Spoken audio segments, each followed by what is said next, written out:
असं आपण सारण भरून घ्यायचं मध्यभागी, सारण भरून घ्यायचं मध्यभागी आणि असं मोदक दाबून घ्यायचा आणि त्याला असं वरती आकार द्यायचा आणि वरचं नाक त्याचं काढून घ्यायचं आणि तयार आहे आपल्या इथे उकडीचा मोदक. बघा किती छान झाला आहे. आणि याला असं गोल फिरून घ्यायचं, त्याच्याने मोदक मध्ये सारण छान आतमध्ये बसतो.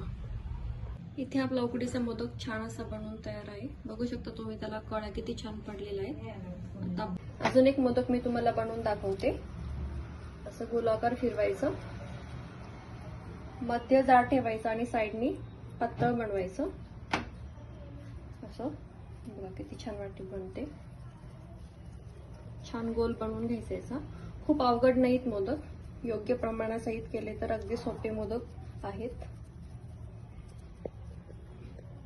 हे बोट असं ठेवायचं आणि अशी कळी पाडायची.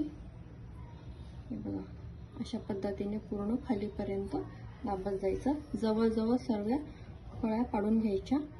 आपलं पीठ एकदम व्यवस्थित झालेलं आहे, त्याच्यामुळे कळ्या पण छान पडतात आणि याला रंग पण छान आलेला आहे.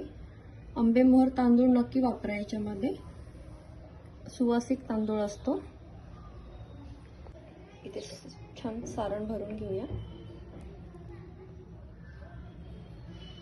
आणि हे कळ्या एकमेकांवरती अशा पाडून घ्यायच्या, त्याच्याने शेप छान येतो.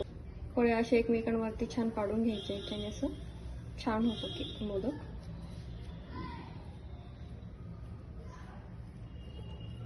हे बघा किती छान झाला आहे आपला मोदक, उकडीचा मोदक. गणपती बाप्पाचा प्रिय मोदक बनवून झालेला आहे. आपण आता इथे थोडंसं वरती केसर लावून घेऊया. हे बघा आणि असा गोलाकार फिरून घ्यायचा, त्याच्याने आतलं सारण मस्त बसतं. इथे आपले उकडीचे मोदक तयार झालेले आहेत. आता आपण हे वाफवून घेऊया. पाणी ठेवायचं, खाली चाळणी ठेवायची आणि याच्यामध्ये आपण आता केळीचं पान ठेवूया. असं छान वाफवून घेऊया.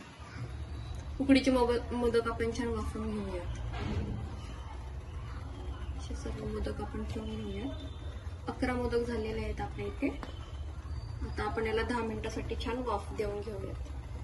आपण मोदक छान 10 मिनिटासाठी आता वाफवून घेऊया. आपले उकडीचे मोदक इथे तयार आहेत. तुम्ही बघू शकता किती छान झाले आहेत आपले उकडीचे मोदक. एक हातात घेऊन दाखवते तुम्हाला. किती छान झालाय आपला उकडीचा मोदक. हे बघा किती छान.